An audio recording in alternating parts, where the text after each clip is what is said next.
मैं Gajanan Sharma Sanskrit online classes में आप सभी का हार्दिक अभिनंदन और स्वागत करता हूं।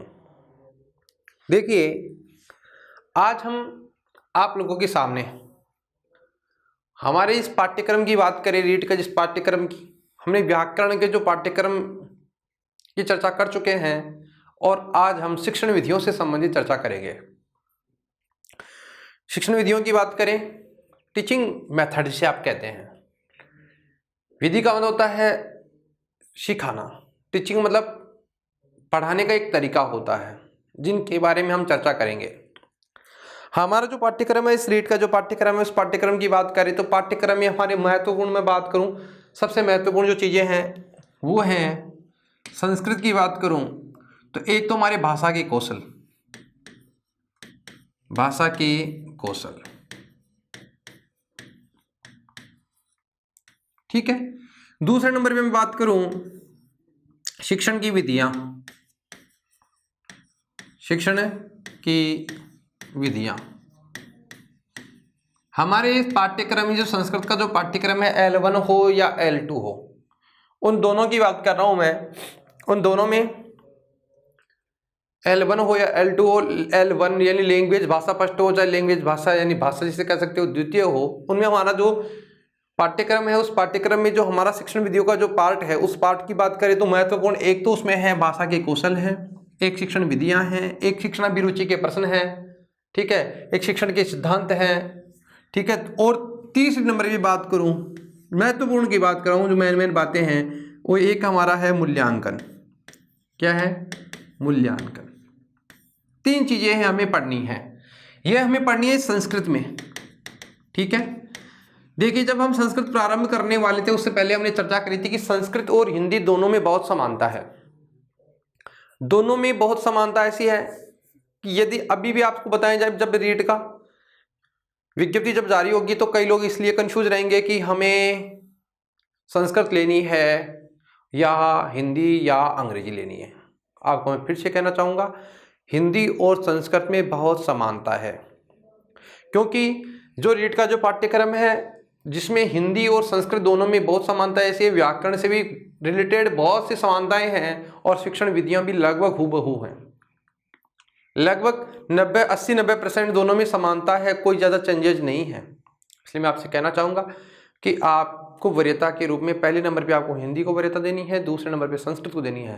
कई लोग सोचते हैं कि संस्कृत हमें आती नहीं है, इंग्लिश लें। अरे भैया, जब आप लोगों को इंग्लिश आपने कई सालों से नहीं पढ़ी है और संस्कृत आपने 10वीं तक पढ़ी है, फिर भी आपने हिंदी तो पढ़ी है। हिंदी जब पढ़ी है तो हिंदी के साथ साथ संस्कृत का भी कार्य कर सकते हैं, और जब भी आप संस्कृत पढ़ सकते हैं तो हिंदी को भी हम पूर्ण कर सकते हैं। तो हमारी संस्कृत भाषा के मुख्य बिंदुओं की मैं बात करूं, शिक्षण विधियों की, तो महत्वपूर्ण एक तो हमारे भाषा के कौशल हैं, शिक्षण की विधियां हैं और मूल्यांकन है, ठीक है। समानता की बात कर रहा हूं मैं, एक है हमारा हिंदी, जिसे हम भाषा के रूप में लेने वाले हैं हिंदी। अच्छा, हिंदी के अंदर भी देखो हमें भाषा के कौशल पढ़ने हैं, भाषा के कौशल। अच्छा, जो भाषा के कौशल चाहे कोई हो, संस्कृत हो, चाहे हिंदी हो, चाहे अंग्रेजी हो, सभी में समान होते हैं भाषा के कौशल। तो यह टॉपिक इसमें भी चलता है और यह टॉपिक हिंदी में भी चलता है, दोनों हूबहू हैं, ठीक है। तो हम लोग संस्कृत के पढ़ते हुए हिंदी में पढ़ेंगे तो दोनों का कार्य एक साथ हो जाएगा, इसलिए आपको अलग से हिंदी में पढ़ने की ज़्यादा आवश्यकता नहीं होगी। दूसरी बात करें शिक्षण विधियों की।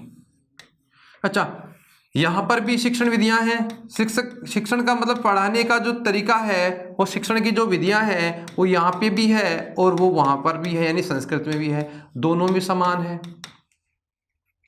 अच्छा, जब यहाँ पढ़ लेंगे कुछ अलग होगी तो वहाँ अलग से चर्चा कर लेंगे उनके बारे में, दोनों में समानता है, ठीक है। 15 नंबर का हमारा ये अंक है, 15 प्रश्न यहाँ से आने हैं 15 अंक के, और 15 प्रश्न यहाँ से आने हैं 15 अंक के, ठीक है। अच्छा, यहाँ भाषा के कौशल पढ़ने हैं, यहाँ पे भाषा के कौशल पढ़ने हैं, यहाँ शिक्षण की विधियां पढ़नी है, यहाँ पे भी शिक्षण की विधियां। और तीसरे नंबर मुख्य बिंदु की मैं बात करूं तो मूल्यांकन। यहाँ पर भी मूल्यांकन करना है, जो अब तक पढ़ा है उसका मूल्यांकन होता है, जांच परख करना वह है, ये भी मूल्यांकन होगा, यहाँ पर भी मूल्यांकन होगा। तो यहाँ पर जो मूल्यांकन है उसमें कोई फर्क नहीं है। अच्छा, हम लोग क्या करेंगे, संस्कृत के माध्यम से हिंदी में पढ़ेंगे, तो संस्कृत के साथ में हिंदी भी तो क्लियर हो रही है, तो 15 नंबर यहाँ क्लियर हो रहे हैं, 15 नंबर यहाँ क्लियर हो रहे हैं, तो 15 नंबर की तैयारी के साथ ही आपके 15 नंबर बोनस कह सकता हूँ, तैयारी हो रही है, यानी 30 नंबर की तैयारी हो रही है। ठीक है, तो संस्कृत प्लस हिंदी की जो शिक्षण विधियां हैं, जो हमारा चैप्टर है, जो पाठ्यक्रम है, उस पाठ्यक्रम की बात करें तो ये तो मेन समान है। अच्छा, एक और चीज है अधिगम के साधन, यहां पर भी है। अधिगम का मतलब होता है सीखना, अधिगम का मतलब क्या होता है? सीखना। तो अधिगम के साधन, सीखने के जो साधन है यहां पर भी वही है, और यहां पर भी सीखने के जो साधन है अधिगम के साधन, अधिगम के साधन, और यहाँ पर भी वही है। अरे भाई, सीखने के लिए आप जिन युक्तियों का सहारा लेते हैं वो हिंदी में भी वो निकालेंगे, संस्कृत में भी वो निकालेंगे। अच्छा, पाठ्य पुस्तक है हमारी, तो यहाँ पर भी पाठ्य पुस्तक है, यहाँ पर भी पाठ्य पुस्तक है। ठीक है, शिक्षण अभिरुचि के प्रश्न यहाँ कुछ एडवांस है, उनके बारे में अलग से चर्चा कर लेंगे, यहाँ कुछ एडवांस अलग से है तो उनकी अलग से चर्चा कर लेंगे। तो कहने का मतलब ये हुआ कि हम लोग संस्कृत के साथ साथ हिंदी की शिक्षण विधियों को भी पढ़ेंगे, या कुछ अलग से होगा तो अलग से चर्चा करेंगे। ठीक है, तो संस्कृत प्लस हिंदी का साथ साथ यहाँ क्या होने वाला है? कम्युनिकेशन हो रहा है, संप्रेषण होने वाला है। संस्कृत को हम हिंदी के माध्यम से समझेंगे और हिंदी के माध्यम से संस्कृत, और संस्कृत के माध्यम से हिंदी को समझेंगे। इसलिए किसी को यह सोचने की आवश्यकता नहीं है, कंफ्यूज होने की आवश्यकता नहीं है कि संस्कृत की शिक्षण विधियाँ और हिंदी की अलग अलग होती है। अरे भैया, अलग अलग नहीं होती। भाषा के कौशल वो ही हिंदी के होते हैं जो संस्कृत के होते हैं। शिक्षण विधियाँ यहाँ पद्य, जिसे देखो गद्य व्याकरण हिंदी की भी होती है, संस्कृत की भी होती है। गद्य हिंदी का भी होता है, संस्कृत का भी होता है। पद्य जिसे आप काव्य कहते हो या पद्य कहते हो, संस्कृत का भी होता है, हिंदी का भी होता है। अनुवाद ये भी इसका भी होता है, इसका भी होता है, दोनों में समानता है, तो शिक्षण विधियां भी वही होगी। ठीक है, मूल्यांकन वही निदानात्मक होगा, उपचारात्मक होगा, मूल्यांकन होगा, दोनों में समान होता है। अधिगम के जो साधन है, सीखने के साधन है, सर्वे कौशल, जैसे सुनने वाले हैं, देखने और सुनने वाले हैं, वो यहाँ पर भी होंगे तो वो वहीं यहाँ पर भी होंगे। तो कहने का मतलब यह है कि यहाँ कंफ्यूज होने की आपको आवश्यकता नहीं है। इसलिए नहीं है क्योंकि हम लोग संस्कृत के साथ साथ हिंदी की शिक्षण विधियों को भी पढ़ने का प्रयास पढ़ेंगे। ठीक है, तो हम प्रारंभ करते हैं सबसे पहले भाषा की जो कौशल होता है। लैंग्वेजेस स्किल्स, स्किल का मतलब होता है कौशल, और कौशल का मतलब होता है कौशल क्या क्या होते हैं, उनका कैसा प्रयोग करते हैं, उनका कैसे विकास होता है, कौन से कौशल को पहले सीखना चाहिए, कौन से कौशल को बाद में सीखना चाहिए। आज हम हमारी कक्षा के माध्यम से हम प्रारंभ करेंगे हमारे जो भी भाषा के कौशल हैं, कितने प्रकार के कौशल हैं, उनका मनोवैज्ञानिक क्रम क्या है, अन्य विद्वानों ने उनको कौन से क्रम में रखा है। आज हम उनको यहाँ पढ़ना, यहाँ से स्टार्ट करते हैं। ठीक है मित्रों, देखिए अब आप लोगों के लिए शिक्षण विधियों का जो पार्ट है, जो हमारे 3 बिंदु हैं, उनको आज हम प्रारंभ कर रहे हैं। इसलिए सब लोग ध्यान से पढ़ने का, समझने का प्रयास करें। मित्रों, अब हम प्रारंभ करते हैं। कोई कंफ्यूज होने की आवश्यकता नहीं है, संस्कृत और हिंदी में दोनों में समानता है। आज हम प्रारंभ करते हैं। यहाँ देखिए, सबसे पहले हम बात करेंगे कि इसकी कौशल की भी, उसके बाद शिक्षण विधियों की, उसके बाद में अन्य कुछ उपागम है उनकी, और फिर मूल्यांकन अंतिम करेंगे। ठीक है, साधन वादन जो है ये ज़्यादा महत्वपूर्ण पार्ट नहीं है। देखिए, आज हम प्रारंभ करने वाले हैं भाषा कौशल। भाषा का मतलब होता है, देखो संस्कृत जब हमने पढ़नी प्रारंभ करी थी, वहां प्रारंभ में ही हमने पढ़ा था कि जो भाषा शब्द है भास धातु से बना है। अच्छा, इस भास धातु में हमने वहां एक प्रत्यय किया था जिसका नाम था अच प्रत्यय, और उसके बाद में फिर एक टाप प्रत्यय किया था, और टाप में बच गया था आ। अच्छा, यहां बच गया था ए। ठीक है, शब्द क्या बन गया? भास। अच्छा, भास धन टाप, शब्द क्या बनता है? भाषा।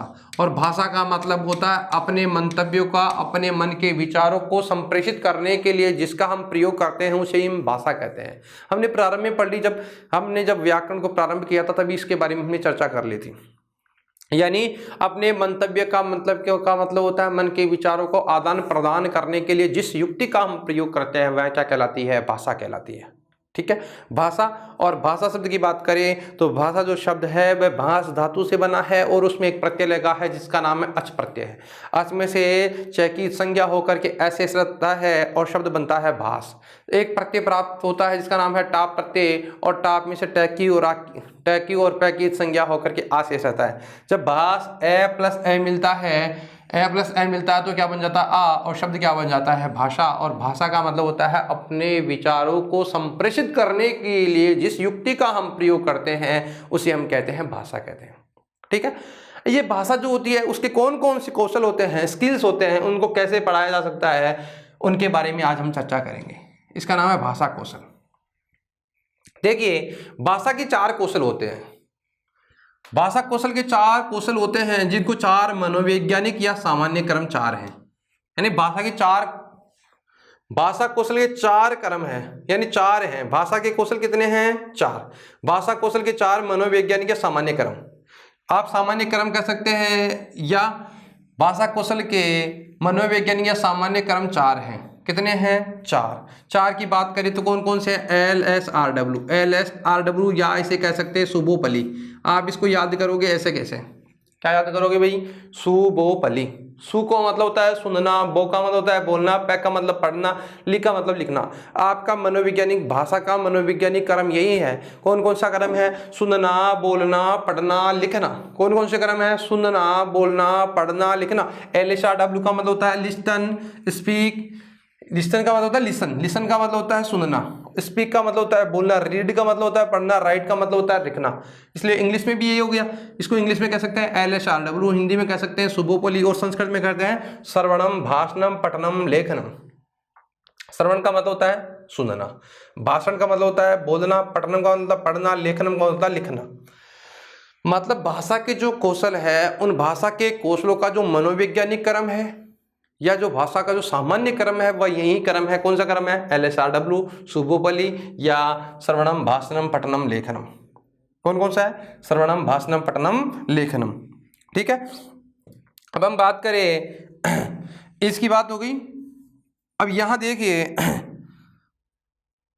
अब एक विद्वान है, देखो, श्रवणम यानी सुनना, इसे हिंदी में कहते हैं सुनना, और हिंदी में हम बोलते हैं सु यानी सुनना। इंग्लिश में कहते हैं एल का मतलब होता है लिसन। ठीक है।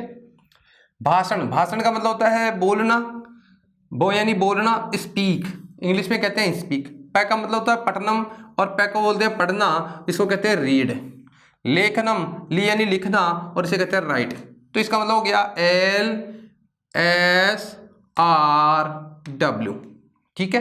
हिंदी में हो गया सुबोपली, और संस्कृत में होगा श्रभापले, है ना। श्रवणम, भाषणम, पठनम, लेखनम। परीक्षा में सामान्यतः प्रश्न पूछा जाता है कि भाषा के 4 कौशलों का मनोवैज्ञानिक क्रम क्या है। तो आपका क्रम याद ऐसे होना चाहिए, श्रवणम, भाषणम, पठनम, लेखनम।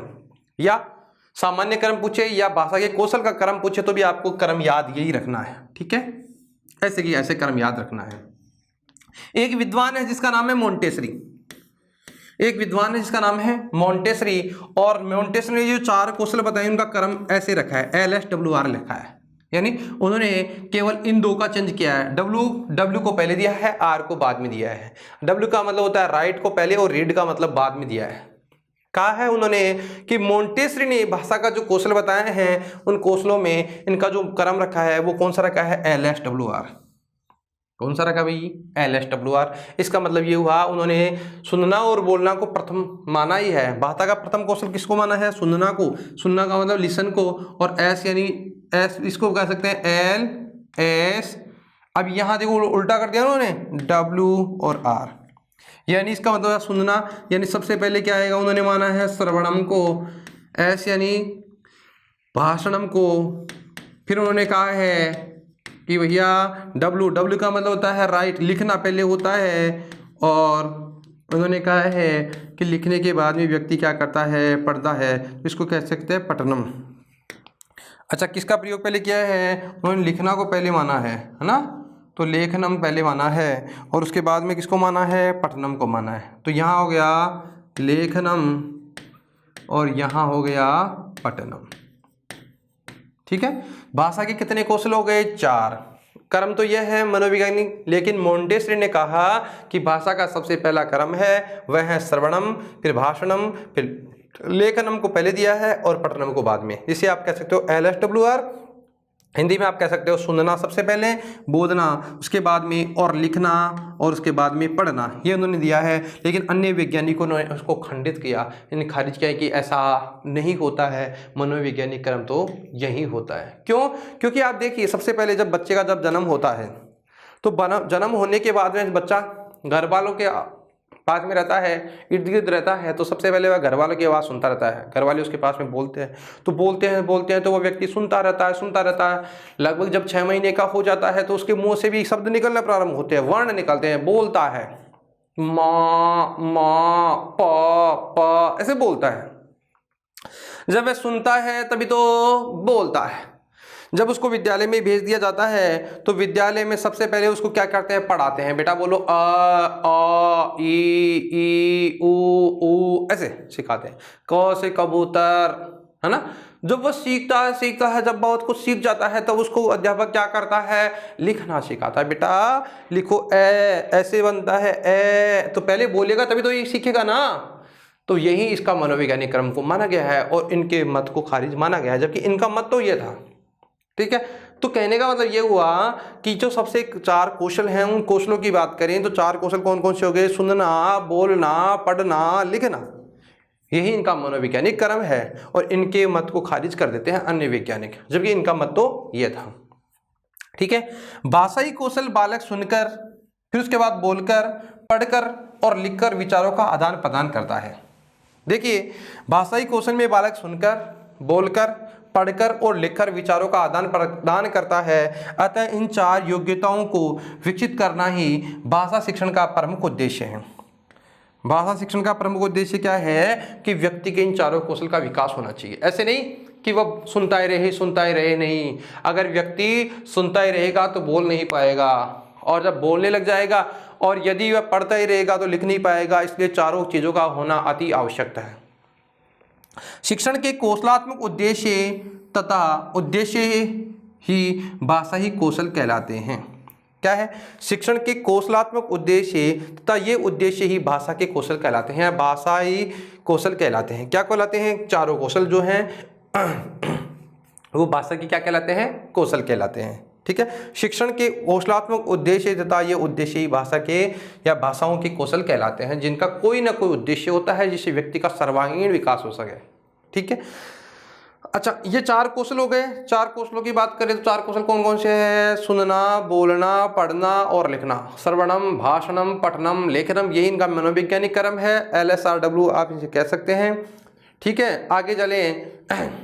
देखिए, 4 कौशल जो हमने पढ़े हैं LSRW, ये 4 कौशल क्रमशः सोपान के क्रम में अनुकरण योग्य है। अनुकरण का मतलब होता है सीखने के योग्य है। अनुकरण एक सोपान का होता है सीढ़ी के रूप में, पहले 1 नंबर की सीढ़ी चढ़ेंगे, फिर दूसरी, फिर तीसरी, फिर चौथी। तो वैसे ही 4 जो सोपान है कौन कौन से, LSRW, ये सोपान के रूप में है। पहले ये, फिर उसके बाद में ये, फिर उसके बाद में ये, फिर उसके बाद में ये, यानी 4 एक सोपान के रूप में हैं और इनका अनुकरण करना चाहिए। अनुकरण का मतलब होता है सीखना। अच्छा, अनुकरण के रूप में है, पहले इसको सीखेंगे, फिर उसके बाद में इसको सीखेंगे, इसके बाद इसको और फिर इसके बाद में इसको। एक अनुकरण के योग्य है, अनुकरण यानी सीखने योग्य है। ठीक है, भाषा के सीखने के लिए इन 4 को इसी क्रम में रखकर अभ्यास करना होगा। अच्छा, इनका क्रम भी कैसा होना चाहिए, यही होना चाहिए। कौन सा क्रम, L यानी श्रवणम, भाषणम, पठनम और लेखनम शुभोपली होना चाहिए। भाषा के सीखने के लिए इन 4 को इसी क्रम में रख करके अभ्यास करना होगा। क्या करना होगा, अभ्यास। जितना हम अभ्यास करेंगे, सबसे पहले व्यक्ति क्या करता है, सुनता है। जब सुनेगा तभी तो क्या करेगा, बोलेगा। जब बोलेगा तो उसको क्या भेजा जाएगा, पढ़ने के लिए भेजा जाएगा। जब विद्यालय में पढ़ने के लिए जाएगा तो वह पढ़ेगा। जब बहुत कुछ पढ़ लेगा उसके बाद में तो क्या करेगा, वह लिखने का अभ्यास करेगा। तो इनका क्रम से ऐसे ही अभ्यास होना चाहिए।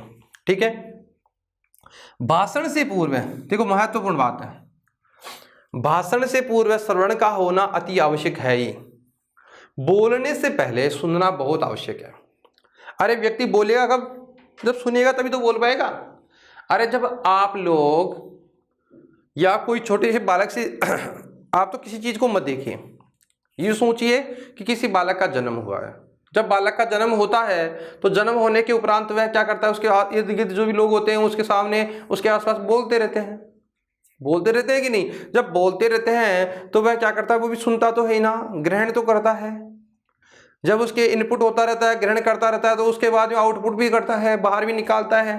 तो सबसे पहले क्या करता है वह कि बोलने से पहले, भाषण से पूर्व श्रवण का होना अति आवश्यक है। यानी बोलने से पहले सुनने का बहुत महत्व है। है ही, लेकिन लेखन से पूर्व पठन का होना भी अति आवश्यक है। अरे भाई लिखेगा तभी जब वह पढ़ेगा, इसलिए कहा है कि बोलने के लिए जैसे श्रवण आवश्यक है, महत्वपूर्ण है, वैसे ही लिखने के लिए लिखने से पहले पठन का होना भी क्या हो, बहुत आवश्यक है। ठीक है, भाषण से पूर्व श्रवण का होना अति आवश्यक है ही, वैसे ही लेखन से पूर्व पठन का होना भी अति आवश्यक है। इसलिए लिखने से पहले उसको किसका ज्ञान होना चाहिए, पढ़ने का भी ज्ञान होना चाहिए। जब पढ़ा लिखा होगा, अरे शुद्ध और अशुद्ध का ज्ञान उसे तभी होगा जब उसने पढ़ा होगा, अन्यथा उससे बहुत सारी अशुद्धियां होगी, लिख नहीं पाएगा। सुनेगा ही नहीं तो लिखेगा कैसे, पढ़ेगा नहीं तो लिखेगा कैसे। इसलिए बोलने से पहले सुनने का आवश्यक है और लिखने से पहले पढ़ना आवश्यक है। लेखन से पूर्व वर्णों तथा शब्दों का पठन जरूरी है। बिल्कुल, अभी हम यही बात करने वाले थे और यही हम चर्चा कर रहे थे कि लिखने से पहले, लेखन से पूर्व वर्णों तथा शब्दों का पठन जरूरी है। लेखन से पूर्व, लिखने से पहले वर्ण का मतलब वर्णों को तथा शब्दों का पढ़ना जरूरी है। चारों कौशलों में से श्रवण और वदन, वदन का मतलब होता है भाषण, बोलना, वदन का मतलब बोलना। चारों कौशलों में से श्रवण यानी सुनना और वदन यानी बोलना ध्वनि विज्ञान से जुड़े हुए हैं। जब हम इनका क्या है, बोलेंगे और सुनेंगे तो हमारी ध्वनि विज्ञान का विकास होगा। चारों कौशलों में से श्रवण और वदन भाषण ध्वनि विज्ञान से जुड़े हुए हैं, जबकि पठन और लेखन लिपि विज्ञान से जुड़े हुए हैं। लिपि दो प्रकार की हो गई, एक तो ध्वनि विज्ञान हो गया और एक लिपि विज्ञान हो गया। कि व्यक्ति सुनता है और बोलता है, सुनेगा तो भी ध्वनि का विकास होगा, ध्वनि का प्रयोग करेगा, और बोलेगा तभी ध्वनि होगा, लेकिन पढ़ेगा और लिखेगा तो लिपि का प्रयोग करेगा। तो यह दोनों जो चीजें है ना, कौन कौन सी, श्रवण और भाषण, वदन का मतलब होता है भाषण, ये किससे जुड़े हुए हैं, ध्वनि विज्ञान से। और जबकि पढ़ना एवं लिखना ये किससे संबंधित है, लिपि विज्ञान से संबंधित है। ठीक है, चारों कौशलों में से श्रवण और वदन भाषण, वदन का मतलब होता है भाषण, चारों कौशल में से श्रवण और भाषण ध्वनि विज्ञान से जुड़े हुए हैं, जबकि पठन एवं लेखन लिपि विज्ञान से जुड़े हुए हैं। किससे जुड़े हुए हैं, लिपि विज्ञान से जुड़े हुए हैं। ठीक है, यहां तक की बात क्लियर हो गई। अब हम आगे चलते हैं। चारों ये जो कौशल है एक सोपान के रूप में है, चारों को इसी क्रम में रख करके हमें यहाँ अभ्यास करना चाहिए। जिस प्रकार से बोलने से पहले सुनना अति आवश्यक है, वैसे ही लिखने से पहले पढ़ना भी अति आवश्यक है, क्योंकि लिखने से पूर्व हमें वर्ण का और शब्द का ज्ञान होना चाहिए। और इन चारों कौशलों की बात करें तो ये जो चारों कौशल हैं, इन चारों कौशल में जो प्रारंभिक के दो कौशल हैं, कौन कौन से है, सुनना और बोलना, वो ध्वनि विज्ञान से संबंधित है, जबकि पढ़ना और लिखना लिपि विज्ञान से संबंधित है। ठीक है, देखिए अब यहां देखो, यहां श्रवण कौशल और पठन कौशल का उद्देश्य ग्रहण करना है, बहुत महत्वपूर्ण है बात है, तथा भाषण और लेखन का उद्देश्य है अभिव्यक्त करना। अभिव्यक्ति का मतलब होता है विचारों को अभिव्यक्त करना। देखिए अभी हम यही चर्चा कर रहे थे कि जब व्यक्ति, सबसे पहले व्यक्ति के सामने, एक बालक के सामने जब बार बार बोलते रहते हैं तो वह क्या करता है, ग्रहण करता है। क्या करता है भाई, ग्रहण करता है। अच्छा, भाषण, जो कि बोलेगा व्यक्ति तो बाहर निकालेगा।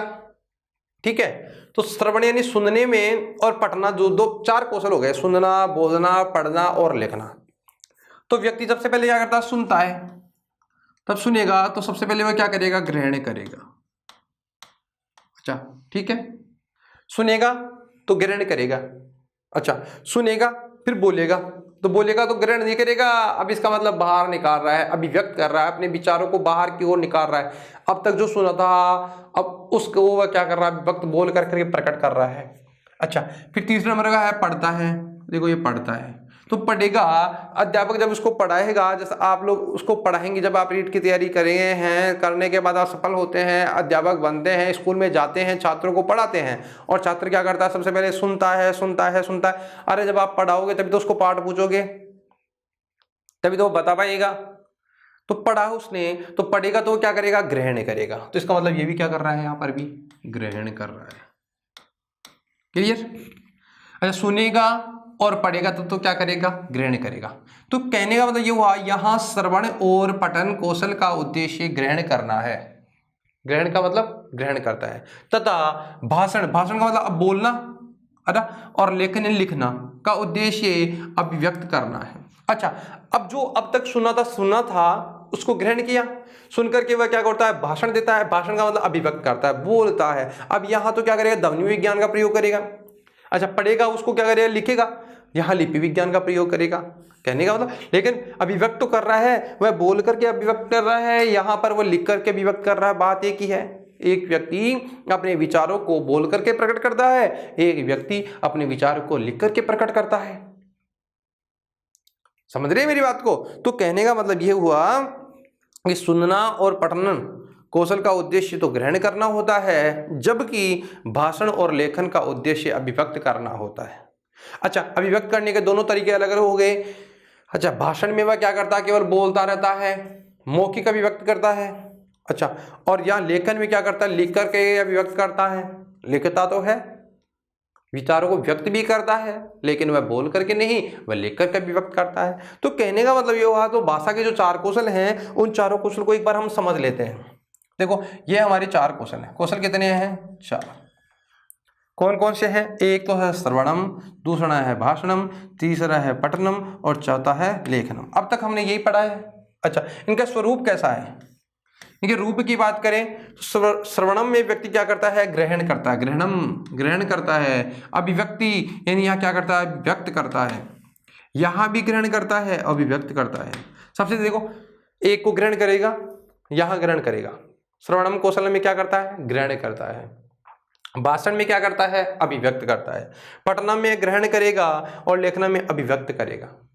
तो जो भाषा के 4 कौशल हैं, उन 4 कौशलों का स्वरूप की बात करें तो पहले ग्रहण, फिर अभिव्यक्त, फिर ग्रहण, फिर अभिव्यक्त। सुनेगा, निकालेगा, सुनेगा, निकालेगा, बोल करके या लिख करके। अच्छा, अंग्रेजी में आप इसे कहते हो, अच्छा, सिस्टम जो होता है, उस सिस्टम इनपुट होता है तभी तो आउटपुट होगा। अरे जब इनपुट होगा तब तो क्या होगा, आउटपुट होगा। तो उन्होंने कुछ ग्रहण किया तो इसको हम कह सकते हैं अंग्रेजी में इनपुट। जब इनपुट कर लिया तो क्या करेगा, आउटपुट। फिर इनपुट करेगा, फिर क्या करेगा, आउटपुट करेगा। यानी सुनेगा, फिर भाषण बोलेगा, फिर पढ़ेगा, लिखेगा। तो इनपुट आउटपुट, इनपुट आउटपुट। अच्छा, ये जो प्रारंभ के दोनों हैं वो किससे जुड़े हुए हैं, ध्वनि विज्ञान से, और दो बाद वाले किससे हैं, लिपि विज्ञान से। क्यों? क्योंकि अच्छा देखो, सुनना और बोलना, सुनोगे आप बोल रहे हो। अच्छा, मैं भी बोल रहा हूं, आप लोग क्या कर रहे हैं, सुन रहे हैं। अच्छा, तो बताओ, सुनने में और बोलने में ध्वनि का प्रयोग हो रहा है कि नहीं हो रहा है, हो रहा है। अच्छा, अब आप अगर चुपचाप पढ़ रहे हो, उतार रहे हो, लिख रहे हो, तो आप किसका प्रयोग कर रहे हो, लिपि का। पढ़ना लिपि का प्रयोग, और लेखनम, लिखना भी लिपि का प्रयोग हो गया। अच्छा, ये दोनों प्रारंभ के जो दोनों प्रकार हैं, ये देखो दोनों प्रकार जो है ना, इनका प्रकार की बात करें। अच्छा, ये मौखिक है दोनों, सुनना और बोलना कैसा है, मौखिक। जैसे मौखिक एग्जाम होती है ना, तो अध्यापक क्या करता है, छात्र से पूछता है और छात्र उसका आंसर देता है, बोल करके देता है। तो मौखिक परीक्षा होती है। वो परीक्षा का जो पैटर्न है वह कैसा है, मौखिक है। क्योंकि मौखिक में वह क्या करता है, अध्यापक उसको प्रश्न पूछता है। मौखिक यानी श्रवण कौशल के माध्यम से सुनता है वह, और वह बोलता है ना। तो वह कौन सा प्रकार था, एग्जाम का जो प्रकार है मौखिक प्रकार है। एक एग्जाम होती है लिखित एग्जाम, जिसमें पेपर आता है, उसमें पढ़ना होता है, और दूसरे में आपको लिखना होता है। तो वह प्रकार कैसा है, लिखित प्रकार है। लिखना ही है, आपको बोलना नहीं है वहाँ पर। तो यहाँ जो प्रकार है, उस प्रकार की बात करें तो प्रारंभ के 2 प्रकार हो गए, उनका नाम क्या है, मौखिक है। और जो प्रारंभ बाद वाले 2 हैं वो कैसे, लिखित हैं। सुनना और बोलना, इससे इनकी बात करें तो ये मौखिक है, और पढ़ना और लिखना कैसा है, लिखित है। ठीक है। श्रवणम को मतलब होता है ग्रहण करना, जिसे हम कहते हैं इनपुट, और भाषण का मतलब होता है अभिव्यक्त करना, जिसका मतलब होता है आउटपुट। पढ़नम का मतलब होता है ग्रहण करना, जिसे कहते हैं इनपुट, और लेखन का मतलब होता है अभिव्यक्त करना, जिसे हम कहते हैं आउटपुट। विज्ञान की बात करें तो इनका विज्ञान कैसा है, वो 2 जो है श्रवणम और भाषणम ध्वनि विज्ञान से संबंधित है और मौखिक है, जबकि पठनम और लेखनम लिपि विज्ञान से संबंधित है और लिखित है। ठीक है, क्लियर हो गई यहाँ तक की बात? ये सामान्य बात थी, ये बेसिक बात हमने की है। देखिए यद्यपि अब तक हमने भाषा शिक्षण में इन चारों कौशलों पर विशेष बल दिया जाता है। यद्यपि भाषा शिक्षण में इन चारों कौशलों पर विशेष बल दिया जाता है, ठीक है। लेकिन संस्कृत की भाषा की बात करें तो संस्कृत शिक्षण में अभिव्यक्ति से ज्यादा ग्रहण पर बल दिया जाता है। देखिए, सभी भाषाओं में ही बात कर रहा हूं मैं, सभी भाषाओं की बात हो, हिंदी की भी हो रही है, संस्कृत की भी हो रही है, लेकिन संस्कृत की यहां अलग से बात इसलिए हमने कही है। यद्यपि भाषा शिक्षण में इन चारों कौशलों पर विशेष बल दिया जाता है। कितने कौशलों पर? चारों पर विशेष बल दिया जाता है। लेकिन संस्कृत शिक्षण में अभिव्यक्ति से ज्यादा, अभिव्यक्ति का मतलब बोलने से ज्यादा, लिखने से ज्यादा ग्रहण पर बल दिया जाता है। किस पर बल दिया जाता है? ग्रहण पर बल दिया जाता है। किस पर बल दिया जाता है? संस्कृत भाषा में अभिव्यक्ति से ज्यादा ग्रहण पर बल दिया जाता है। ग्रहण किन किन में होता है? अब बताओ, ग्रहण किन में होता है? तो श्रवणम में ग्रहण होता है और एक पठनम में ग्रहण होता है, ठीक है। एक विद्वान है जिसका नाम है रघुनाथ सफाया। नाम क्या है विद्वान का? रघुनाथ सफाया। रघुनाथ सफाया ने लिखा है संस्कृत में ग्रहण, ग्रहण का मतलब ग्रहण करना अधिक आवश्यक है, अभिव्यक्ति नहीं। इसका मतलब ये हुआ कि रघुनाथ सफाया नामक विद्वान ने कहा है कि संस्कृत भाषा में जितना आवश्यक ग्रहण करना है उतना आवश्यक अभिव्यक्त करना नहीं है, इसलिए ज़्यादा क्या करना चाहिए? ग्रहण करना चाहिए, सीखना चाहिए, ठीक है। विद्वान का नाम रघुनाथ सफाया ने लिखा है। क्या लिखा है? संस्कृत में ग्रहण अधिक आवश्यक है, अभिव्यक्ति नहीं। आवश्यक क्या है भाई? संस्कृत में ग्रहण है। ग्रहण का मतलब होता है ग्रहण करना, यानी प्राप्त करना ज्यादा आवश्यक है, व्यक्त करना ज्यादा आवश्यक नहीं है, ठीक है। क्लियर? चलो आगे चलते हैं। अब हम प्रारंभ करते हैं प्रत्येक कौशल को। कौशल कितने हो गए? 4। चारों की बात करें, कुछ में इनपुट होता है, किसी में आउटपुट होता है। कोई लिपि विज्ञान से जुड़ा है, कोई ध्वनि विज्ञान से जुड़ा है, कोई लिखित है, कोई मौखिक है। हम अब तक इस चीज़ के बारे में समझ चुके हैं। चारों का एक सोपान के रूप में पढ़ा गया है, अनुकरण योग्य है, क्रम से इनको पढ़ना चाहिए। एक विद्वान ने इनको अलग अलग बताया है।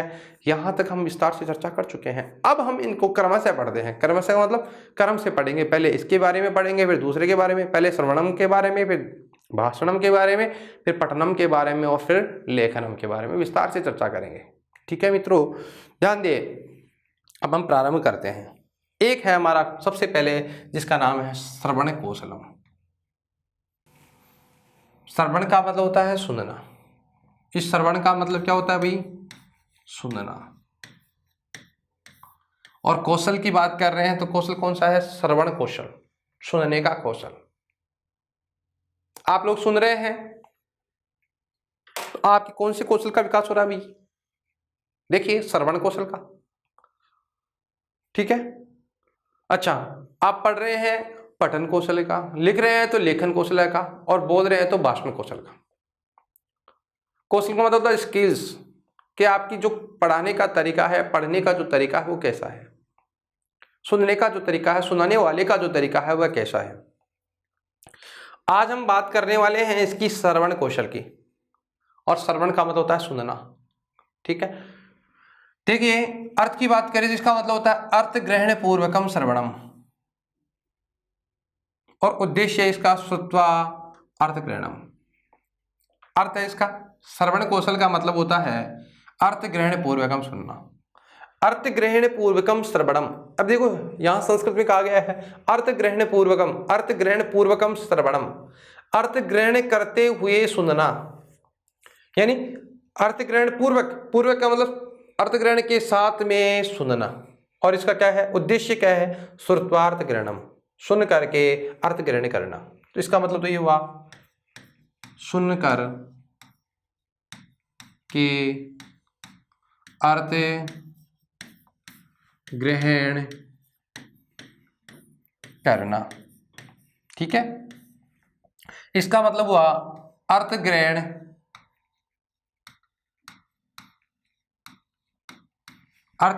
पूर्व का, यानी पूर्व साथ में अर्थ ग्रहण करते हुए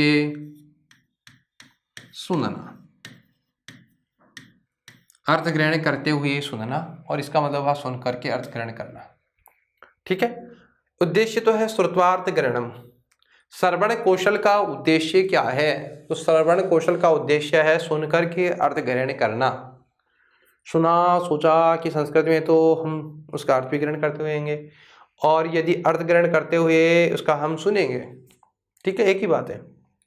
अर्थ की बात करें, अर्थ ग्रहण पूर्वकम श्रवणम और श्रुत्वार्थ ग्रहणम, सुन करके अर्थ ग्रहण करना। देखिए सभी लाइनें हमारे लिए बहुत महत्वपूर्ण है, आपको समझनी है। सबसे पहले हम पढ़ रहे हैं कौन सा कौशल? श्रवण कौशल। श्रवण कौशल की बात करें तो भाषाई कौशल का, भाषा के जो कौशल होते हैं उन कौशलों का, भाषाई कौशल का प्रथम कौशल श्रवण कौशल है, इसलिए इसे प्राथमिक कौशल भी कहा जाता है। कौन सा कौशल कहा जाता है? प्राथमिक। भाषा के कौशल का प्रथम कौशल श्रवण कौशल होता है, क्योंकि भाषा का कर्म ऐसे पढ़ा ना, श्रवणम भाषणम पठनम लेखनम, तो भाषा के कौशलों का प्रथम कौशल श्रवण कौशल है, इसलिए इसे प्राथमिक कौशल भी कहा जाता है। क्या कहा जाता है? प्राथमिक कौशल। प्राथमिक का मतलब क्या होता है? पहला कौशल। तो जो भाषा के जो कौशल हैं उन कौशलों में सबसे जो पहला कौशल है वह कौशल कौन सा है? श्रवण कौशल। इसे भाव ग्रहण कौशल भी कहते हैं, क्योंकि व्यक्ति इसमें सबसे पहले वह देखता है, एक्टिविटीज देखता है कि व्यक्ति कैसे पढ़ा रहा है, कैसे हम सुन रहे हैं, तो सुनने का जो भाव होता है, भाव से भी व्यक्ति क्या करता है? इसको सीखता है, इसलिए इसे भाव ग्रहण कौशल भी कहते हैं, क्योंकि इसमें सबसे ज्यादा क्या होता है? ग्रहण होता है। व्यक्ति सबसे ज्यादा क्या करता है? ग्रहण करता है। प्रथमतः भाषा का ग्रहण श्रवण कौशल के माध्यम से ही होता है। अच्छा बताओ, सबसे पहले व्यक्ति जो सीखता है वो किसके माध्यम से सीखता है? श्रवण के माध्यम से, यानी सुन करके ही सीखता है। अभी हम फिर से वही बात करेंगे। छोटा सा बालक जब जन्म लेता है, बालक के सामने सब कुछ शब्द कोई आकर के बोलते रहते हैं, वो सुनता रहता है। जैसे मान लो उसके मम्मी पापा चाचा चाची ताऊ ताई जो भी हैं, तब वो लगभग 6 महीने का हो जाता है तो उसके पास में आकर के बोलते हैं बेटा बोलो मम्मा पप्पा चचा, बोलते हैं ना। वह सुनता है, ग्रहण करता है, ग्रहण करता है। अच्छा उसकी आकृति भी देखता है, वो कैसे कैसे बोलते हैं, तो वो भी ऐसे एक्टिविटी करता है, उनके अनुसार अनुकरण करता है, उनके जैसा बोलने का प्रयास करता है, और उसके मुंह से फिर निकलता भी है माँ पा चा, ऐसे निकलता है ना। तो कहने का मतलब ये हुआ कि सबसे पहले भाषा का जो ग्रहण होता है श्रवण कौशल या श्रवण के माध्यम से ही होता है। किसके माध्यम से होता है? श्रवण के माध्यम से ही होता है। केवल सुनना मात्र श्रवण नहीं है, अपितु सुनकर अर्थ ग्रहण करना श्रवण कौशल या श्रवण कौशल कहलाता है। केवल सुनना मात्र श्रवण नहीं है कि कोई कुछ बक रहा है, रास्ते में आप जा रहे हो, पता नहीं कहाँ किस किस की आवाज आ रही है, इसका मतलब आपने उसको ध्यान से नहीं सुना। और जो बात आप ध्यान से सुनते हो तो उसका अर्थ भी ग्रहण करते हो कि इसका मतलब ये था।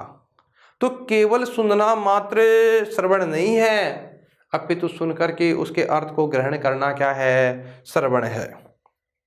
भाषा सीखने में सर्वाधिक प्रयुक्त होने वाला तथा सबसे पहले विकसित होने वाला भाषण कौशल श्रवण कौशल है। भाषा सीखने में, किसी भी भाषा को सीखने में, भाषा आप देखो कोई सी हो सकती है, हिंदी अंग्रेजी उर्दू पंजाबी संस्कृत, भाषा सीखने में सर्वाधिक प्रयुक्त होने वाला, सबसे ज्यादा प्रयोग में आने वाला तथा सबसे पहले विकसित होने वाला भाषण कौशल श्रवण कौशल है। बताओ कौन सा कौशल है? भाषण कौशल श्रवण कौशल है। भाषा सीखने में सर्वाधिक प्रयुक्त होने वाला तथा सबसे पहले विकसित होने वाला भाषण कौशल श्रवण कौशल है, क्योंकि सबसे पहले व्यक्ति इसी के संपर्क में आता है और सबसे पहले इसी को सीखता है। ठीक है, आगे चलिए। इसका संबंध श्रवणेंद्रियों से है। सुनने की जो इंद्रियां हैं हमारी, उन इंद्रियों से इसका क्या है? संबंध है। किसका? श्रवण कौशल का। श्रवण कौशल का संबंध किससे है? श्रवणेंद्रियों से है। सुनने की जो हमारी इंद्रियां हैं उनसे है, क्योंकि व्यक्ति जब सुनता है, ध्यान से सुनता है, तो उसके श्रवणेंद्रियों का भी क्या होता है? विकास होता है, और इसके माध्यम से वह क्या करता है? ग्रहण करता है। ठीक है, श्रवण कौशल की बात करें तो श्रवण कौशल की बात करें तो इसका उद्देश्य क्या है? श्रुत्वार्थ ग्रहणम, सुन करके अर्थ ग्रहण करना, और अर्थ ग्रहण पूर्वकम श्रवणम, और अर्थ ग्रहण करते हुए सुनना। ये भाषाई कौशल का प्रथम कौशल है, इसलिए इसे प्राथमिक कौशल भी कहते हैं, भाव ग्रहण कौशल भी कहते हैं।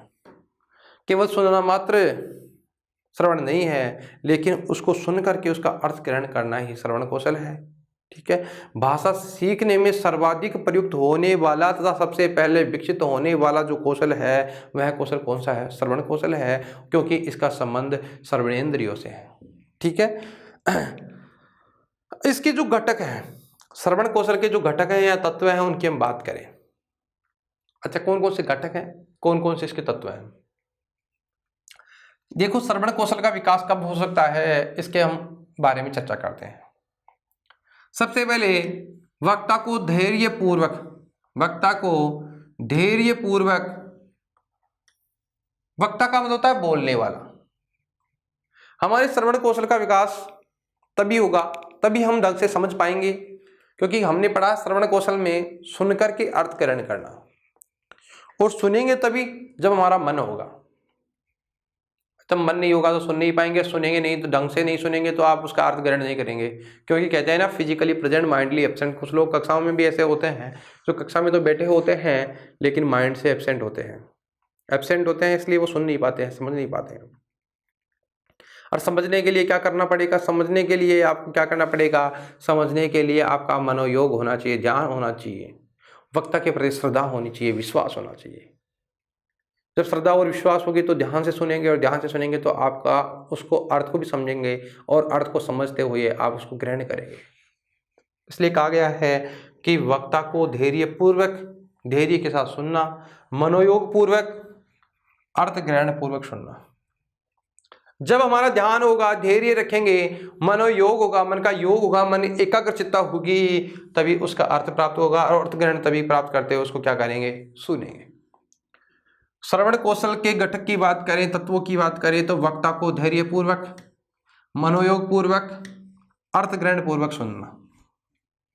वक्ता को धैर्यपूर्वक, मनोयोग पूर्वक, अर्थ ग्रहण पूर्वक सुनना। अच्छा, वक्ता के प्रति विश्वास। अच्छा, विश्वास नहीं होगा तो, विश्वास सबसे बड़ी चीज है, जब तक विश्वास नहीं होगा तब तक आप उसके प्रति, हम उसकी बातों को सुनेंगे नहीं, और सुनेंगे नहीं तो उसका ग्रहण भी नहीं करेंगे, मनोयोग भी नहीं होगा, श्रद्धा भी नहीं होगी, विश्वास भी नहीं होगा, और अर्थ ग्रहण करते हुए नहीं सुनेंगे। हम बात कर रहे हैं किसकी? श्रद्धा की। किसकी बात कर रहे हैं? श्रद्धा। श्रद्धा का मतलब होता है उसके प्रति हमारी कैसी श्रद्धा है, वक्ता के प्रति हमारा विश्वास या श्रद्धा। वक्ता के संप्रेषण की शैली, संप्रेषण का मतलब होता है कम्युनिकेशन, और वक्ता जो होता है बोलने वाला, पढ़ाने वाला जो व्यक्ति है, या जो बोल रहा है, जिसको आप सुन रहे हैं, जो भी हो, किसी भी विषय में, या कहीं भी आप कोई भाषण देखते हैं, उसमें उसका जो बोलने का जो तरीका है, संप्रेषण करने की जो शैली है, विचारों को प्रकट करने की जो शैली है, विचारों को लोगों तक पहुंचाने की जो शैली है, उसकी भी महत्वपूर्ण भूमिका होती है। देखिए, घटक की बात करें, वक्ता के संप्रेषण की शैली, वक्ता यानी बोलने वाले के जो विचारों को प्रदान करने की जो शैली है, वह भी महत्वपूर्ण घटक है। एक होता है आकाशवाणी, एक दूरदर्शन, नाटक आदि को सुनकर स्वतः अर्थ ज्ञान करना। कभी कभी हम क्या करते हैं? आकाशवाणी को सुनते हैं, रेडियो को सुनते हैं, और रेडियो को सुनते पहले क्या होता था, आजकल तो ऐसा नहीं है, आजकल तो बहुत, मतलब जब टीवी का प्रयोग कम होता था और लोग रेडियो के माध्यम से समाचार सुनते थे तो कल्पनाएं करते थे। जैसे कोई क्रिकेट का मैच चल रहा है, और क्रिकेट का मैच चल रहा है, जैसे मान लो किसी के पास टीवी की सुविधा नहीं है या लाइट नहीं आ रही है, तो लोग रेडियो का प्रयोग करते थे, रेडियो में उसको सुनते थे। तो रेडियो में ऐसे कोई एक बॉलर बॉलिंग करता है, और उसमें रेडियो में जब उसको संप्रेषण किया जाता कि जैसे मान लो शोएब अख्तर बॉलिंग करते हुए और रन अप लेते हुए भागते हुए आ रहे हैं, और सामने सचिन तेंदुलकर उस बॉल को लेग ऑन की ओर मारते हुए 4 रन के लिए बाउंड्री जाती हुई, ऐसे, तो लोग उसको एक कल्पना करते थे कि ऐसे लगता था उनके सामने ऐसा हो रहा है कि जैसे उसके सामने एक बॉलर दौड़ता हुआ आता है, दौड़ता हुआ बॉलिंग करता है, बॉल इधर जाती है, मिड ऑन की तरफ जाती है, लेग की तरफ जाती है, ऑफ की तरफ जिधर भी जाती है, और बैट्समैन उसको बाउंड्री की ओर भेजता है, बाउंड्री की ओर जाती हुई वो कल्पना करता है कि दो उसके फील्डर दौड़ते हुए बीच में से बॉल जा रही है, बाउंड्री को प्राप्त कर गई। तो व्यक्ति आकाशवाणी, दूरदर्शन, नाटक आदि को सुनकर के भी कई बार स्वतः ही स्वयं अर्थ का ज्ञान कर लेता है कि ऐसा हो रहा होगा, तो ये भी एक महत्वपूर्ण घटक है। अच्छा, एक बात ध्यान दें कि हमारी जो श्रवण, जो भाषा का जो कौशल है और उसमें श्रवण जो कौशल है, उस श्रवण कौशल के घटकों की बात करें तो वक्ता को सबसे पहले तो धैर्यपूर्वक सुनना चाहिए, मनोयोग पूर्वक सुनना चाहिए और मनोयोग पूर्वक सुनते हुए उसके अर्थ को ग्रहण करना चाहिए। वक्ता के प्रति विश्वास होना चाहिए, श्रद्धा होनी चाहिए। वक्ता के संप्रेषण की जो शैली है वो अच्छी होनी चाहिए। आकाशवाणी, दूरदर्शन, नाटक आदि को सुनकर के भी स्वयं के द्वारा अर्थ का ज्ञान किया जा सकता है। ठीक है, चलो हम आगे चलते हैं थोड़ा। लेकिन कुछ बाधाएं भी आती हैं, ये घटक होते हैं ना, उन घटकों में कुछ बाधाएं भी आती हैं। श्रवण कौशल का जो विकास होता है ना, उसमें कुछ बाधाएं जो आती है, उन बाधाओं की बात करें। क्या क्या बाधाएं आती हैं? कभी कभी वक्ता जो होता है, बोलने वाला, वक्ता द्वारा तीव्रता से शब्दों का उच्चारण करना। वक्ता द्वारा तीव्रता से शब्दों का उच्चारण। वक्ता जो होता है, बोलने वाला, वो इतनी तेज बोलता है कि सामने वाले को पता ही नहीं लग पाता है कि वह क्या बोल दिया। तो बाधा हो जाती है कि उसने क्या बोला, कुछ समझ में नहीं आया। आजकल तो सब ऐसे है कि कुछ रिकॉर्डेड होता है ना, तो उसको आप आगे पीछे देख सकते हैं। लेकिन पहले जैसे लाइव कोई चीज चल रही है, आपके सामने कोई कुछ बोल रहा है और उसने इतना तेज बोला कि आपको कोई चीज का पता ही नहीं लगा कि उसने क्या बोल दिया। तो वक्ता द्वारा तीव्रता से शब्दों का उच्चारण करना। वक्ता द्वारा अस्पष्ट बोला जाना, स्पष्ट नहीं बोल करके क्या बोला जाना, अस्पष्ट, जिससे भी छात्रों को स्पष्ट शब्दों का बोध नहीं हो पाता है। वक्ता द्वारा तीव्रता से शब्दों का उच्चारण। वक्ता द्वारा अस्पष्ट बोला जाना। वक्ता द्वारा बहुत तेज या बहुत धीरे बोला जाना। कई बार वक्ता क्या करता है, बोलने वाला इतनी तेज तेज पढ़ाता है, इतनी तेज तेज बोलता है कि अगले वाले व्यक्ति को यह पता ही नहीं लग पाता कि वह क्या पढ़ा रहा है। और कई बार इतना धीरा पढ़ाता है कि पढ़ने वाले को ही ऐसे लगता है कि उसका आलस्य बढ़ जाता है। तो वक्ता का या तो बहुत तेज पढ़ाना या बहुत धीरे पढ़ाना, यह भी श्रवण कौशल में बहुत बाधा है। वक्ता की भाषा का तुतलाई हुई या स्खलित होना। तुतला का मतलब बोलने वाला व्यक्ति क्या करता है, तुतला करके बोलना। कहते हैं एक बार क्या होता है कि एक कहानी है या कल्पना है या वास्तविक है। कहते हैं कि एक स्कूल के अंदर कोई एक बार चेक करने आता है, तो चेक करने आता है तो स्कूल को चेक करता है, छोटी क्लास में जाता है, तो छोटी क्लास में बच्चों को पूछता है कि बेटा चलो बताओ आप 1 से लेकर के 100 तक की जो काउंटिंग है, जिसे गिनती आप सुनाइए। कक्षा में से किसी एक बात बच्चे को उठाते हैं, वह बोलता है, तो वह स्खलित भाषा में बोलता है 1 2 3 4 5 6 7 ऐसे। उन्होंने देखा यार ये क्या मामला है, हो सकता है कि बच्चे की भाषा स्खलित है या तुतलाई हुई है। दूसरे को उठाया, दूसरा भी ऐसे ही बोलता है, तीसरे को उठाया, तीसरे भी ऐसे ही बोलता है, चौथे को उठाया, चौथा भी ऐसे ही बोलता है। तो अधिकारी ने देखा मामला क्या है, तो किसी को बुलाया, वहां के हेडमास्टर को बुलाया और पूछा कि भैया ये क्लास में क्या हो रहा है, ये सब बच्चे ऐसे कैसे बोल रहे हैं, इनको ये गिनती कौन सिखाता है। तो उन्होंने क्या किया, पूछा कि इनको कौन सिखाता है। तो उन्होंने बुलाया उस अध्यापक को कि आप अध्यापक जी बताइए। तो अध्यापक जी को बुलाया, अध्यापक जी आए, अध्यापक जी से पूछा बताओ, वो बोल दिए अध्यापक जी बोलते 1 2 3 4 5 6 7। क्यों? क्योंकि स्वयं अध्यापक की भाषा ही कैसी थी, स्खलित थी, तुतलाई हुई थी, और बच्चे उसका अनुकरण कर रहे थे। अनुकरण का मतलब उनके अनुसार ही बोल रहे थे, तो वो भी ऐसा ही बोलना सीख गए थे। इसलिए कहा गया है कि अध्यापक की भाषा कैसी होनी चाहिए, स्खलित या तुतलाई हुई नहीं होनी चाहिए, स्पष्ट होनी चाहिए। अच्छा, अगर तुतलाई हुई भाषा में बोलता है, छोटे बच्चे होते हैं वो अनुकरण करते हैं, जब बच्चे अनुकरण करेंगे तो ऐसा ही सीखेंगे। इसलिए बच्चों को भी कैसा अभ्यास हो गया, ऐसा ही अभ्यास हो जाता है। इसलिए कहा गया है कि वक्ता की जो भाषा होती है ना, वह तुतलाई हुई है, स्खलित नहीं होनी चाहिए, है ना। तो यदि ऐसी होगी तो उसकी बाधाएं आएगी। अच्छा, एक बात और महत्वपूर्ण है, श्रोता का ध्यान सुनने के बजाय और कहीं होना। अभी हमने कही थी ना थोड़ी देर पहले, फिजिकली प्रेजेंट माइंडली एब्सेंट। कुछ छात्र ऐसे होते हैं जो कक्षा में उपस्थित होते हैं लेकिन मन से कक्षा में उपस्थित नहीं होते हैं। जब तक मन से उपस्थित नहीं होंगे तब तक वो अर्थ का ग्रहण नहीं कर पाएंगे। इसलिए कहा गया है कि श्रोता, सुनने वाला का जो ध्यान होता है वह सुनने के बजाय और कहीं हो। कहाँ होना चाहिए, और कहीं होना, जिससे भी उसकी बाधा का कारण होता है। श्रोता का बहरा होना, सुनने वाले का बहरा होना। अरे अगर सुनने वाला व्यक्ति बहरा है तो बोलने वाला चाहे कितना ही बड़बड़ाता रहे, बोलता रहे, क्या फर्क पड़ता है। यदि बोलने वाला व्यक्ति बहुत बोल रहा है और सामने वाला व्यक्ति चुपचाप केवल, क्यों? क्योंकि वह सुनता ही नहीं है, वह बहरा है। तो अगर बहरा है तो भी उसके क्या होगा, उसका कम्युनिकेशन नहीं हो पाएगा, संप्रेषण नहीं हो पाएगा, विचारों का आदान प्रदान नहीं होगा, और जब तक आदान प्रदान नहीं होगा तब तक वह सीख नहीं पाएगा। वातावरण में ज्यादा कोलाहल का होना। यदि कोई अध्यापक कक्षा में पढ़ा रहा है और पास में कोई डीजे बज रहा है, गाना चल रहा है, तो लोगों का ध्यान कहाँ जाएगा, उस गाने की ओर जाएगा। और या बहुत अधिक शराबा है, शोर शराबा है, या बहुत अधिक क्या है, वातावरण में कोलाहल हो रखा है, तो भी सीख नहीं पाएगा। इसलिए सुनने के निम्न प्रकार की बाधाएं आती है, उनका ध्यान रखना चाहिए, उनका निवारण करना चाहिए। क्या क्या? वक्ता द्वारा तीव्रता से शब्दों का उच्चारण करना, वक्ता द्वारा अस्पष्ट बोला जाना, वक्ता द्वारा बहुत तेज या बहुत धीरे बोला जाना, वक्ता की भाषा का तुतलाई हुई या स्खलित होना, श्रोता का ध्यान सुनने के बजाय और कहीं होना, श्रोता का बहरा होना, वातावरण में ज्यादा कोलाहल का होना।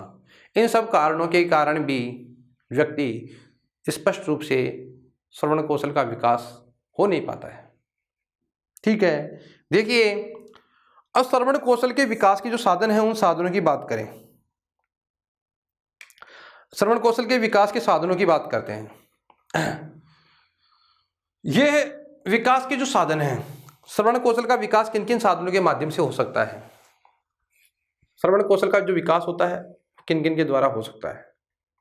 देखिए श्रवण कौशल के विकास के जो साधन हैं, सबसे महत्वपूर्ण है, इंपॉर्टेंट, जिसको हम कह सकते हैं, एक तो अध्यापक वाचन। पिछले रीट के अंदर एक प्रश्न पूछा गया था कि श्रवण कौशल के विकास का प्रमुख साधन है, सबसे महत्वपूर्ण जो साधन है, जिसका क्रमांक पे पूछा गया था, और ये वाला दे दिया गया था आपके ऑप्शन में, एक गुरुमुख। गुरुमुख का मतलब होता है अध्यापक का वाचन। गुरु का जो मुख होता है, गुरु उसके द्वारा बोलता रहता है, बोलता रहता है, बोलता रहता है, बोलता रहता है, और व्यक्ति के श्रवण कौशल का विकास होता रहता है। इसलिए सबसे महत्वपूर्ण जो साधन है श्रवण कौशल के विकास में, वह कौन है? गुरुमुख है।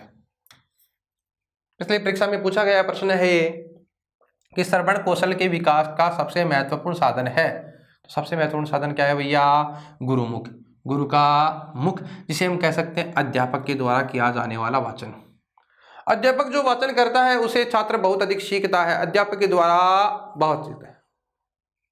कहते हैं ना कि बालक की प्रथम पाठशाला उसका परिवार होती है, परिवार होता है, परिवार के सदस्यों से भी वह बहुत कुछ सीखता है, इसलिए कहते हैं ना। लेकिन श्रवण कौशल के विकास में सबसे ज्यादा डेवलप जिसका डेवलप होता है, विकास होता है, वह किसके द्वारा होता है? गुरु के द्वारा होता है। और गुरुमुख जिसे हम कहते हैं अध्यापक वाचन के द्वारा, उसका सबसे ज्यादा विकास किसके द्वारा होगा? अध्यापक के वाचन के द्वारा, परिवार के सदस्यों के द्वारा, आकाशवाणी द्वारा। परिवार के सदस्य, आकाशवाणी, दूरवाणी, दूरदर्शन, ध्वनि मुद्रण यंत्र यानी टेप रिकॉर्डर, संगणक यंत्र, संगणक यंत्र का मतलब कंप्यूटर, और ध्वनि विस्तारक यंत्र यानी लाउड स्पीकर, जिसे आप डीजे कहते हो, इनको सुनता है, और इनको सुनने से भी उसके श्रवण कौशल का विकास होता है। बताओ किन किन को सुनता है? सबसे पहले अगर मैं वैसे बात करूं, सबसे पहले परिवार के सदस्यों को सुनता है, फिर स्कूल जाता है, फिर आकाशवाणी दूरदर्शन देखता है, टेप रिकॉर्डर को सुनता है, कंप्यूटर को सुनता है, कंप्यूटर देखता भी है, सुनता भी है, और लाउड स्पीकर को सुनता है। तो कहने का मतलब ये हुआ, लेकिन जो महत्वपूर्ण है व्यक्ति के व्यक्तित्व में विकास में जो सबसे ज्यादा सहायक है, वह कौन है? गुरुमुख। गुरुमुख का मतलब अध्यापक का जो वाचन है ना। तो श्रवण कौशल के विकास के मैं साधनों की बात करूं तो सबसे पहले कौन सा है? अध्यापक वाचन। पहला कौन सा है? अध्यापक वाचन। दूसरा है परिवार के सदस्य, तीसरा है आकाशवाणी, चौथा है दूरवाणी। दूरवाणी का मतलब दूर बैठे मोबाइल फोन होता है ना, उसको भी सुनता है। दूरदर्शन, ध्वनि मुद्रण यंत्र यानी टेप रिकॉर्डर को सुन करके संगणक यंत्र यानी कंप्यूटर, और ध्वनि विस्तारक यंत्र यानी ध्वनि को जो फैलाने वाला यंत्र है, जो आजकल जिसका प्रयोग होता है, जिसका बहुत अधिक, जिसे लाउड स्पीकर कहते हैं, जिसे आप लोग डीजे कह सकते हैं। इनके द्वारा व्यक्ति के श्रवण कौशल का विकास होता है, यानी ये महत्वपूर्ण सहायक साधन है। व्यक्ति के श्रवण कौशल के विकास में महत्वपूर्ण जो साधनों की मैं बात करूं, तो उन साधनों में सबसे पहले गुरु का मुख, इसे हम कह सकते हैं अध्यापक वाचन, परिवार के सदस्य, दूरदर्शन, आकाशवाणी, दूरवाणी, ध्वनि मुद्रण यंत्र यानी टेप रिकॉर्डर, संगणक यंत्र यानी कंप्यूटर, और ध्वनि विस्तारक यंत्र यानी लाउड स्पीकर। इनके माध्यम से व्यक्ति के श्रवण कौशल का विकास होता है। ठीक है, इसके लिए कुछ हम विधियों की बात करते हैं। श्रवण कौशल के शिक्षण के लिए निम्न विधियों का प्रयोग करता है। क्या करता है? निम्न प्रयोग करता है। किसके लिए? श्रवण कौशल को सीखने के लिए, श्रवण कौशल के शिक्षण के लिए विधियां, मेथड का मतलब विधियों का प्रयोग किया जाता है। उन विधियों की बात करें, आदर्श वाचन होती है। तो आदर्श वाचन क्या करता है? अध्यापक करता है, और अध्यापक क्या करता है? कक्षा में जाता है, छात्रों के सामने आदर्श वाचन करता है कि आज हम इसके बारे में अध्ययन करेंगे। छात्रों को जो पुस्तक होती है, उस पुस्तक के माध्यम से वह पढ़ाता है।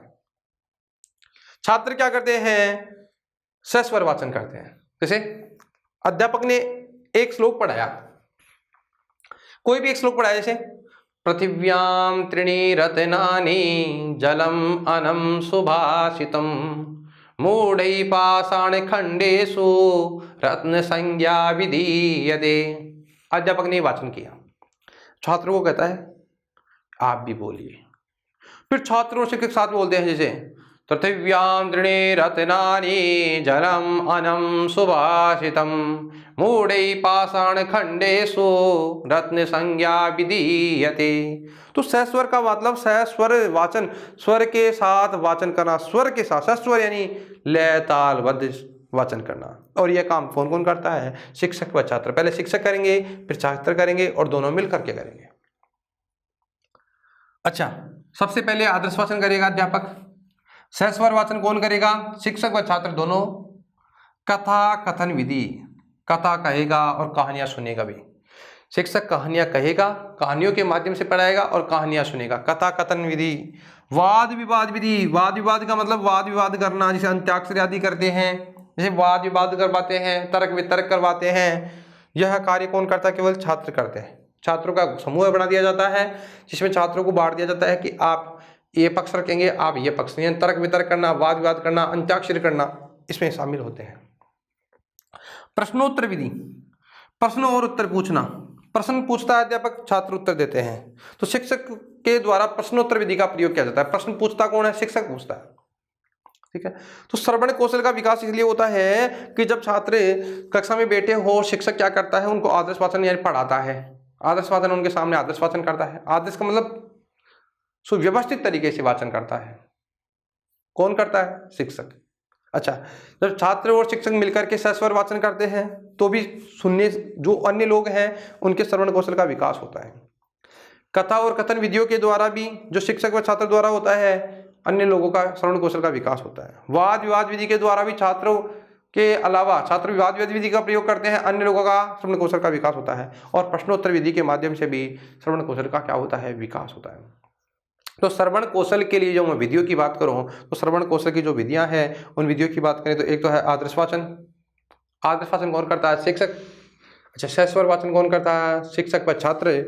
अच्छा, वाद विवाद या कथा कथन विधि शिक्षक व छात्र द्वारा, वाद विवाद विधि केवल छात्रों द्वारा, और प्रश्नोत्तर विधि केवल शिक्षकों द्वारा होती है।